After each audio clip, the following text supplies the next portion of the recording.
Think you know the 70s? Think again. While blockbusters lit up marquees, some of the decade's most powerful films slipped into obscurity, forgotten gems that didn't play it safe, didn't follow the rules, and absolutely didn't pull their punches. From icy thrillers to raw emotional dramas, these 15 classics still burn with brilliance today. Buckle in, cinephiles, because we're unearthing the best 1970s films you've never seen. The Friends of Eddie Coyle, 1973. Robert Mitchum trades in his Hollywood cool for a weary, worn-out portrait of a low-level Boston gunrunner trying to avoid one last prison stint. Peter Yates, better known for crowd pleasers like Bullitt, directs with gritty realism, painting the criminal underworld not with glamour, but with cold, gray desperation. Mitchum's performance is devastating in its subtlety.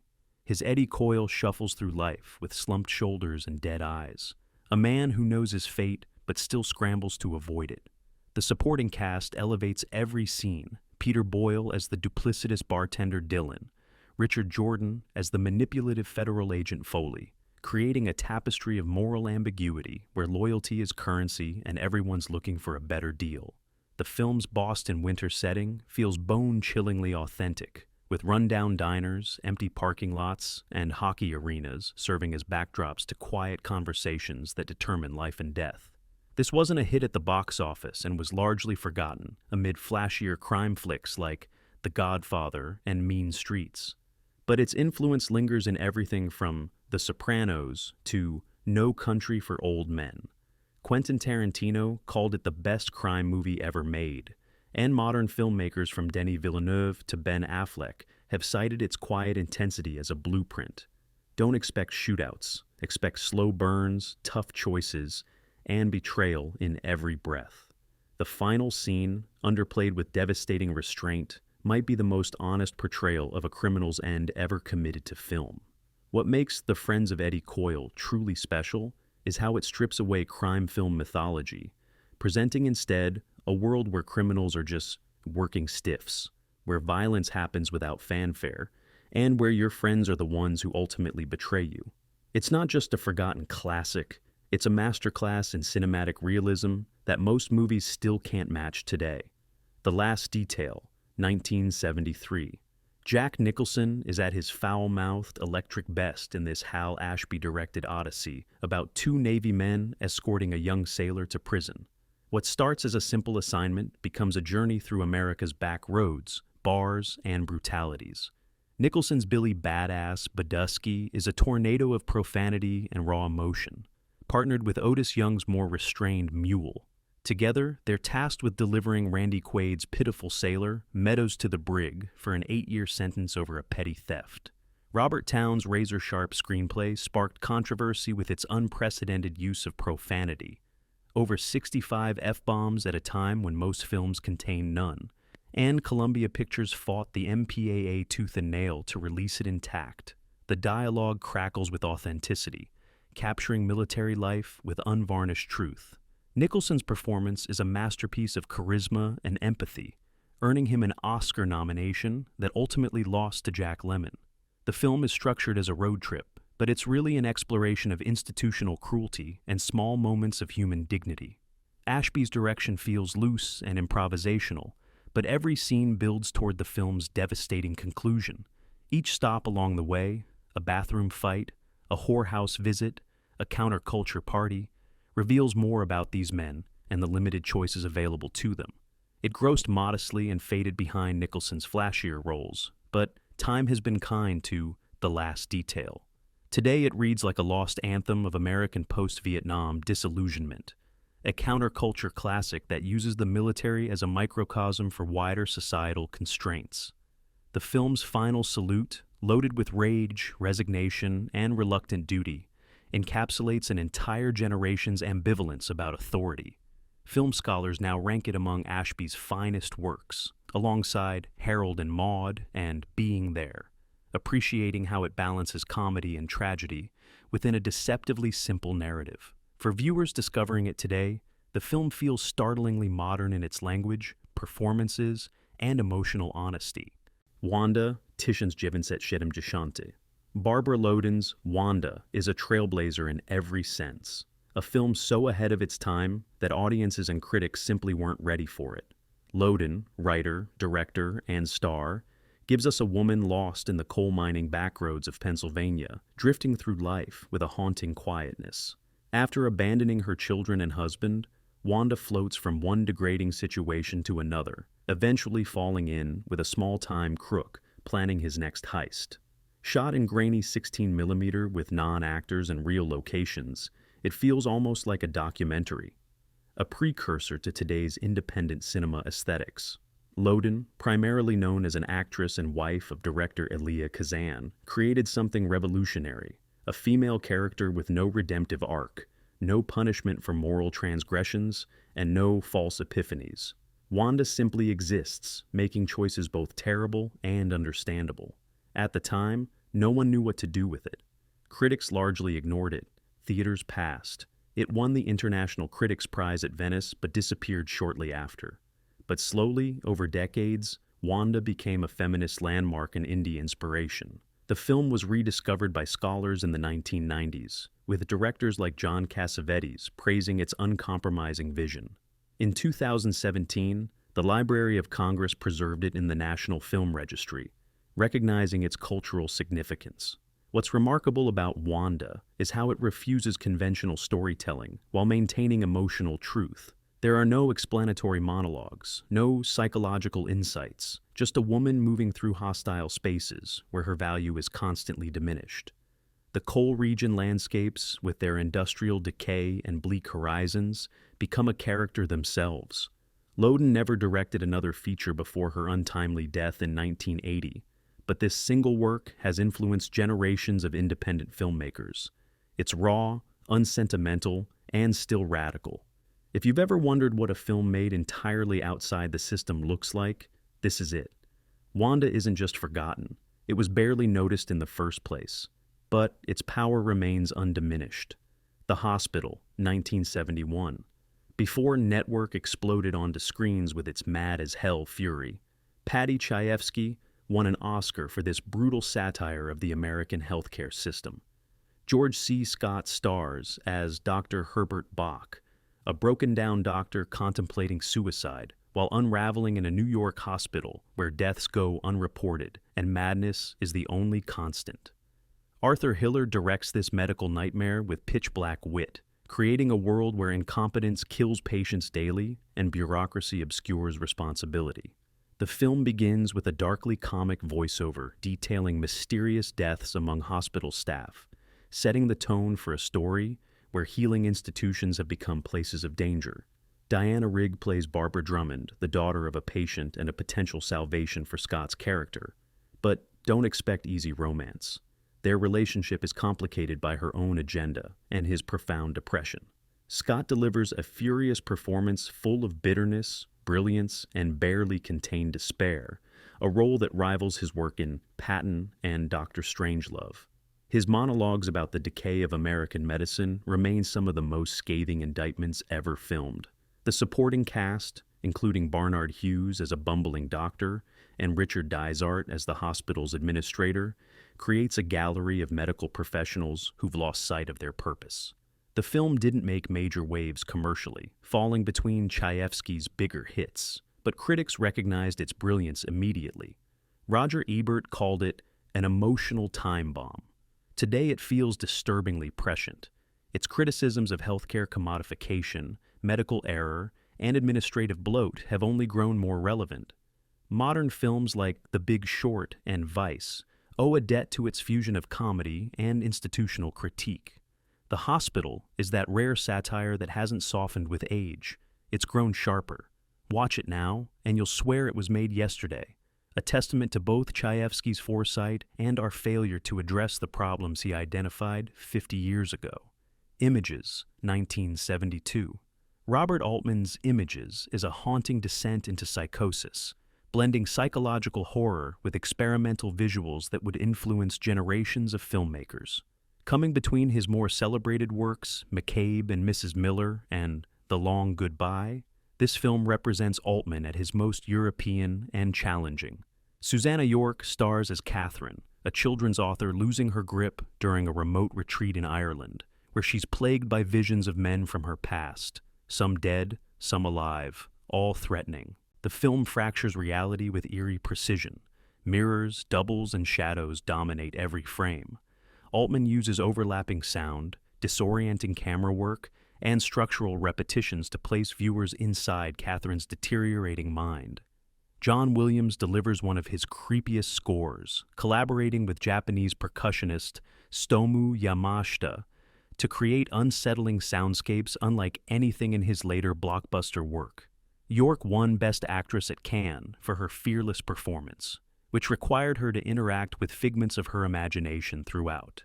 Vilmos Zsigmond's cinematography captures the Irish countryside as both beautiful and menacing. Mist-shrouded mountains and desolate valleys become external manifestations of internal disorder. The supporting cast, including René Auberjonois and Hugh Millet, play men who may or may not be real, drifting in and out of scenes with destabilizing effect. Images is often ignored by Altman fans who prefer his ensemble pieces or genre deconstructions. It's easy to see why. It's unsettling, ambiguous, and refuses easy interpretations. United Artists barely promoted it, and audiences stayed away. But its influence can be seen in Roman Polanski's Repulsion, David Lynch's Mulholland Drive, and more recently films like Black Swan and The Babadook.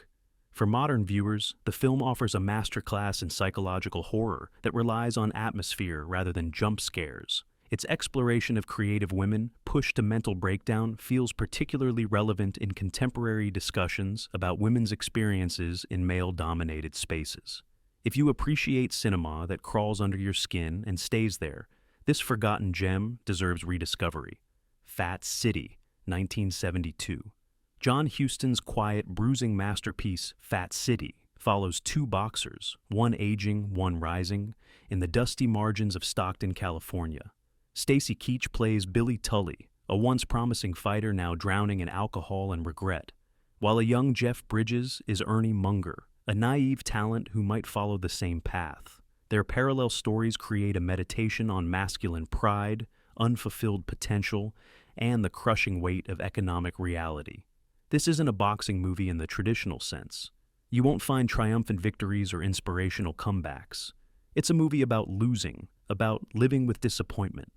The boxing sequences, shot with documentary-style realism by the great Conrad Hall, emphasize pain, exhaustion, and desperation rather than glory.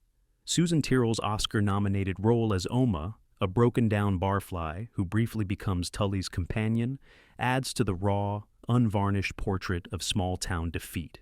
Huston, directing at age 65 after decades of Hollywood success, brings unsentimental wisdom to Leonard Gardner's novel. The director's understanding of masculine fragility, explored throughout his career from The Treasure of the Sierra Madre to The Misfits, reaches its apex here.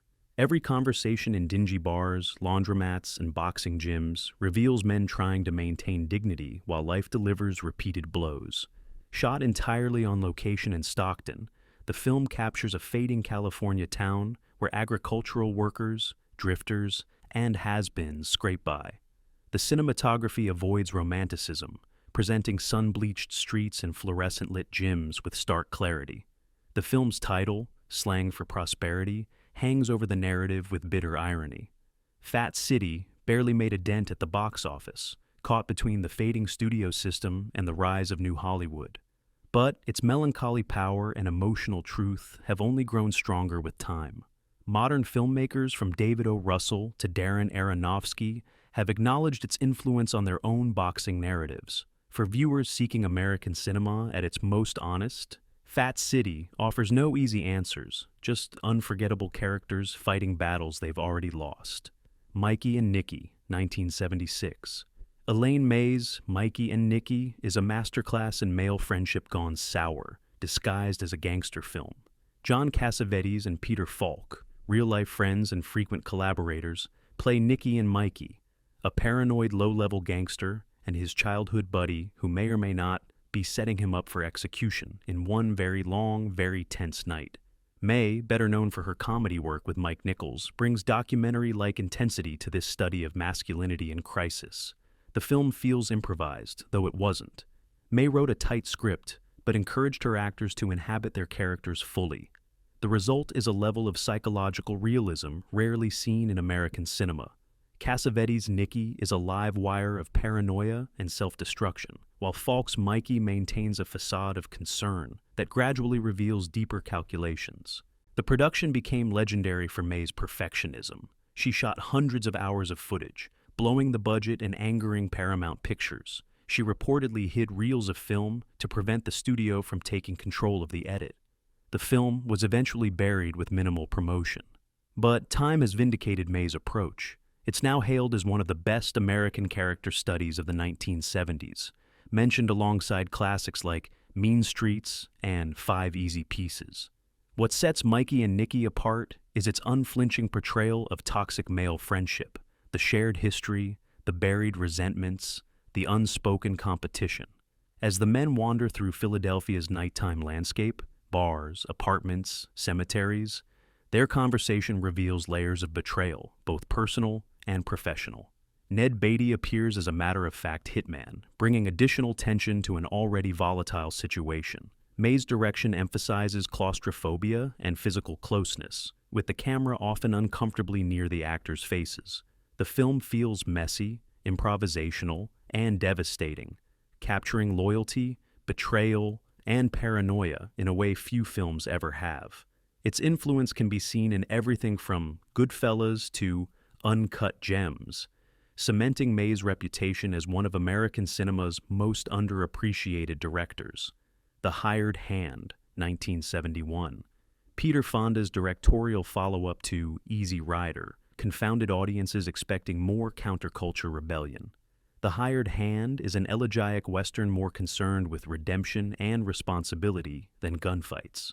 Fonda stars as Harry Collins, a drifting cowboy who returns home to the wife he abandoned years earlier, seeking forgiveness and a place to belong. Vilmos Zsigmond's cinematography is nothing short of revolutionary.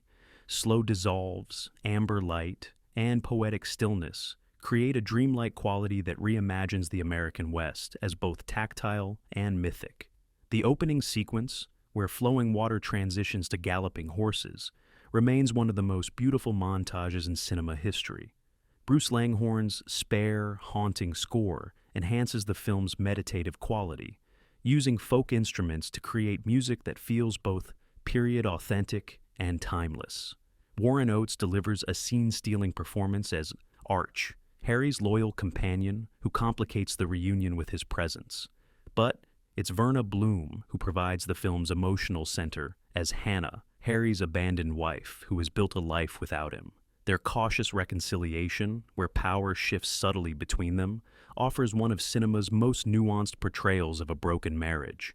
Critics were split upon release, audiences didn't know what to make of it, and Universal Pictures yanked it from theaters after poor initial performance. Fonda's career as a director never recovered from this commercial failure, but a 2001 restoration by the UCLA Film Archive sparked new interest, and now it's considered one of the most beautiful, soulful westerns ever made, the kind of film that inspired pieces of Terrence Malick's Days of Heaven and Andrew Dominik's The Assassination of Jesse James. The Hired Hand represents American cinema at a crossroads, retaining the countercultural values of the 1960s while rediscovering traditional themes of home, duty, and sacrifice. Its reclamation from obscurity reminds us how easily masterpieces can slip between the cracks of film history, waiting for audiences ready to appreciate their quiet power. TwoLane Blacktop, 1971. Monty Hellman's road movie, TwoLane Blacktop, is minimalist, existential, and hypnotic, a film where dialogue is sparse, characters have no names, and the American landscape becomes a character itself. James Taylor and Dennis Wilson play near-silent drag racers known only as the driver and the mechanic, drifting through America's back highways in a primer gray '55 Chevy. Along the way, they pick up a hitchhiker and enter an unstructured race with a talkative Pontiac GTO driver heading east.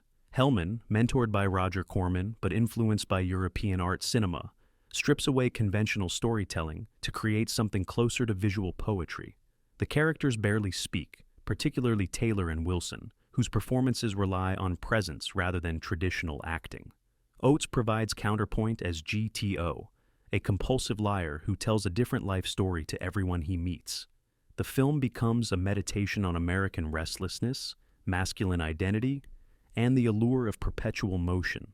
Cinematographer Jack Dearson captures the highways, gas stations, and diners of the American Southwest with documentary precision. The drag racing sequences feel authentic and grimy, worlds away from Hollywood's glamorized portrayal of car culture. Hellman insisted on using actual locations and non-actors for supporting roles, creating a quasi-documentary feel that influenced later filmmakers, from Wim Wenders to Kelly Reichardt. It bombed on release, barely earning $1 million, and disappeared for years. Universal had promoted it as an action film, even naming it Movie of the Week in Esquire magazine, setting expectations the film deliberately subverted. But over time, it became a cult favorite, recognized for its unique vision and technical precision. The film's famous final shot, where the film appears to burn in the projector, creates one of cinema's most memorable endings.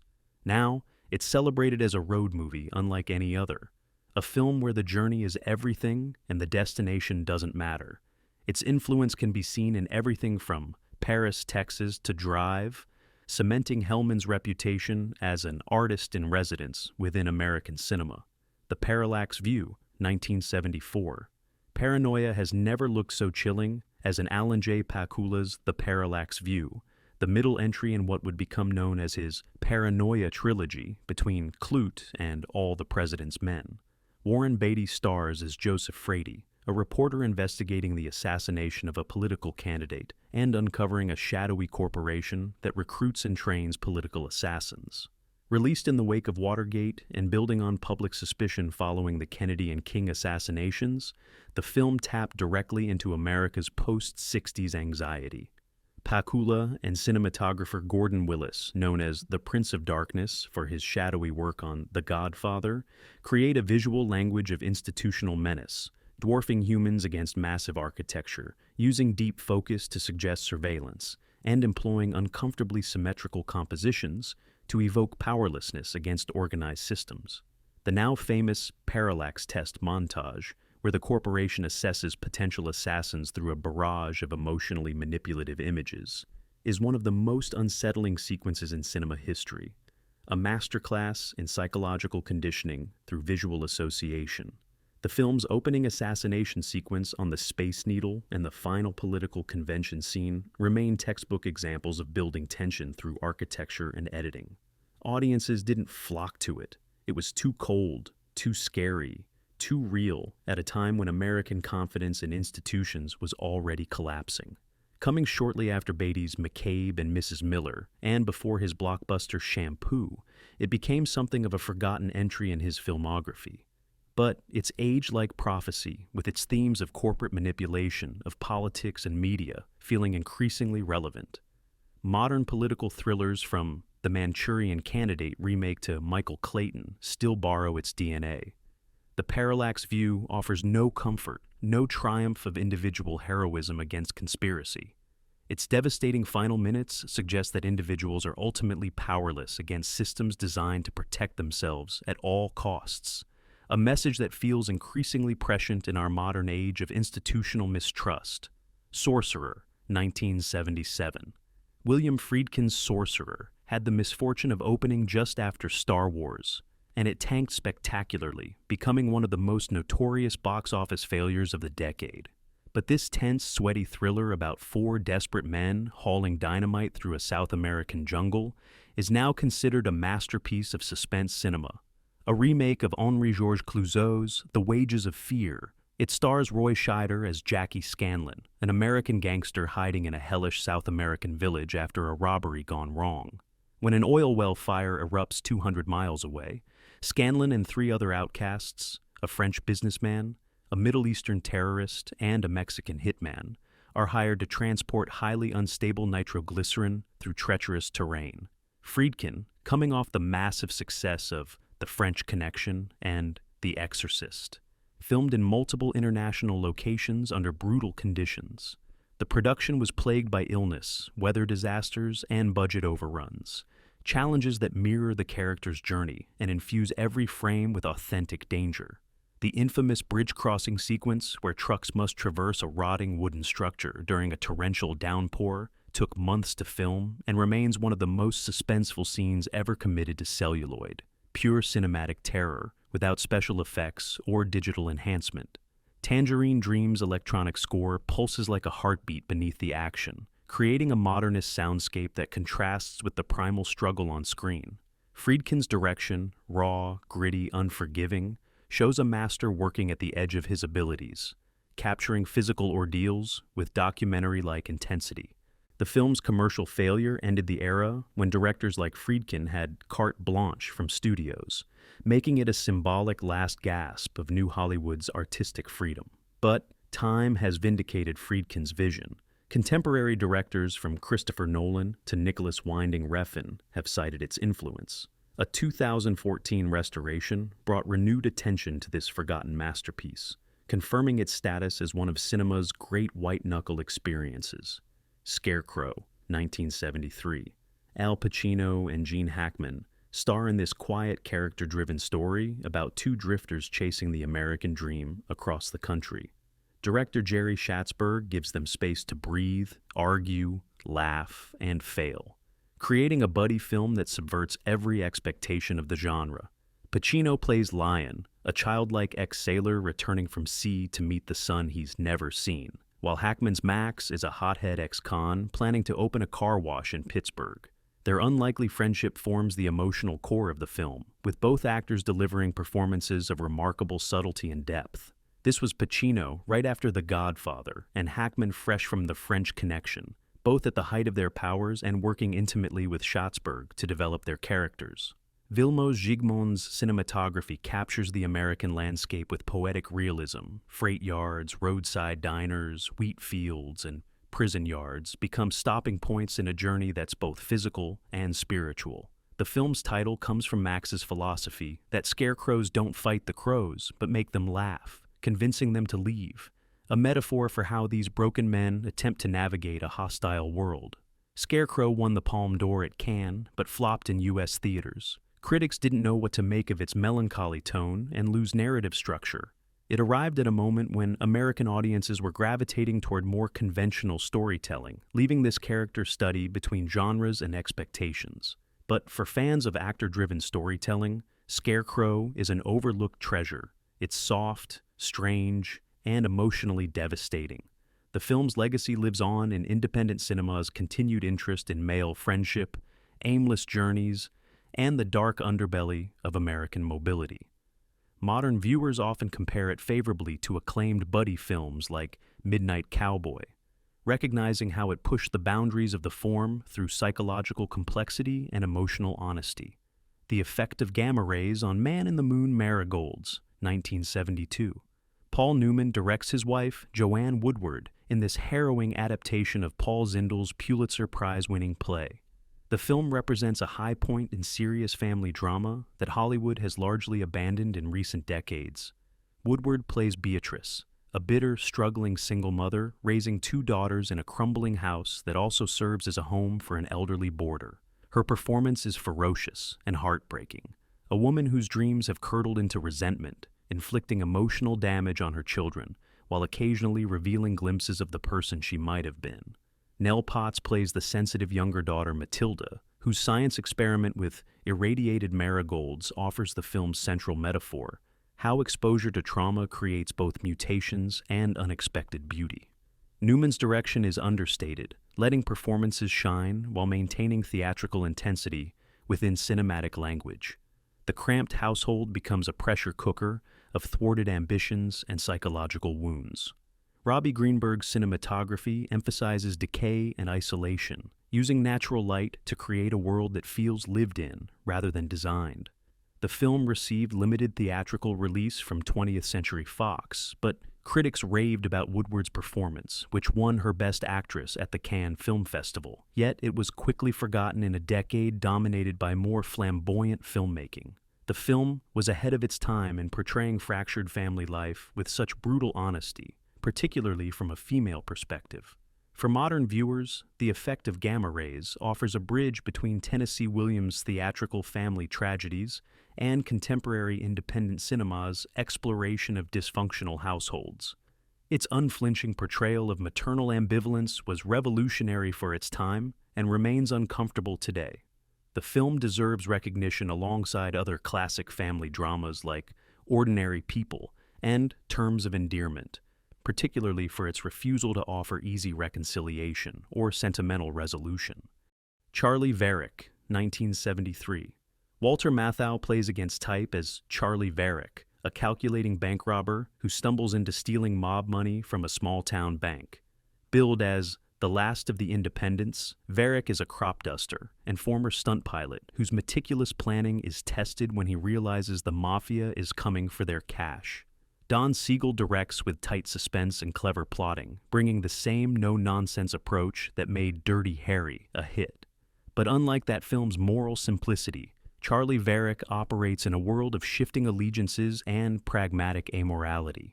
Matthau, known primarily for comedy, is revelatory as the cool, resourceful Veric, a performance that inspired modern anti-heroes from Breaking Bad to Better Call Saul. The supporting cast includes Joe Don Baker as Molly, a sadistic hitman tracking Veric with methodical brutality, and Andrew Robinson as Veric's increasingly unstable partner. Siegel stages several memorable set pieces, including an opening bank robbery that goes violently wrong, and a final showdown involving crop dusters and car bombs. Though ignored at the box office, filmmakers like the Coen brothers, Quentin Tarantino, and Michael Mann have praised it as a blueprint for intelligent heist storytelling. Its influence can be seen in everything from No Country for Old Men to Drive, particularly in its portrayal of professional criminals who approach theft as a business rather than a thrill. The film's cynical tone and immoral protagonist were out of step with early 70s audience expectations, but perfectly presaged the morally ambiguous protagonists who would dominate later crime films.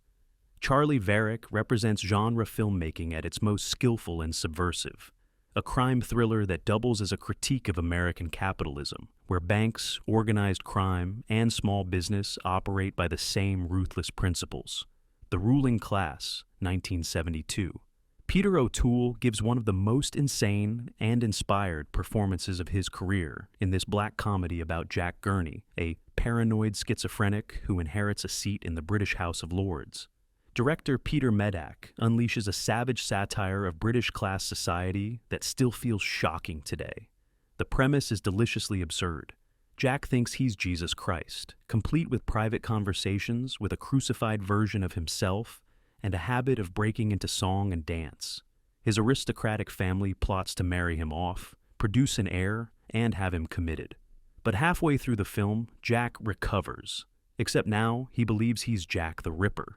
O'Toole modulates between messianic benevolence and chilling malevolence, creating a performance of astonishing technical range and emotional depth. The supporting cast, including Alistair Sim, Arthur Lowe, and Coral Brown, embody various aspects of British society, from scheming aristocrats to cynical doctors to working-class servants.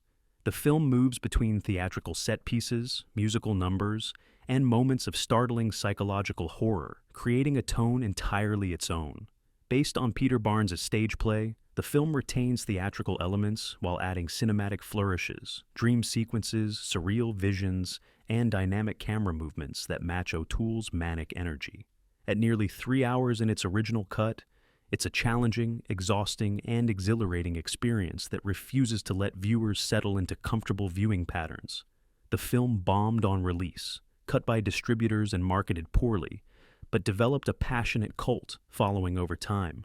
Its satirical targets, inherited privilege, religious hypocrisy, psychiatric manipulation, remain relevant in contemporary discussions about power and class. O'Toole received an Oscar nomination, but lost to Marlon Brando in The Godfather, relegating this towering performance to the footnotes of film history. For viewers who appreciate their satire savage and their performances larger than life, The Ruling Class remains a holy grail of counterculture cinema, a film where madness becomes the only sane response to an insane world. So, What did we just uncover? Not just movies, but moments, raw, brilliant, and often forgotten. These 15 classics from the 1970s still crackle with urgency, emotion, and power. And they deserve more than obscurity. They deserve rediscovery. Which of these films will you watch next? Or, better yet, which one do you think belongs on this list? Drop a comment, share your own favorites, and don't forget to hit like, subscribe, and ring that bell. Here at Golden Age Classics, we're just getting started. More hidden treasures, more forgotten legends, and more reasons to fall in love with cinema all over again. Until next time, keep the reels spinning and the memories alive.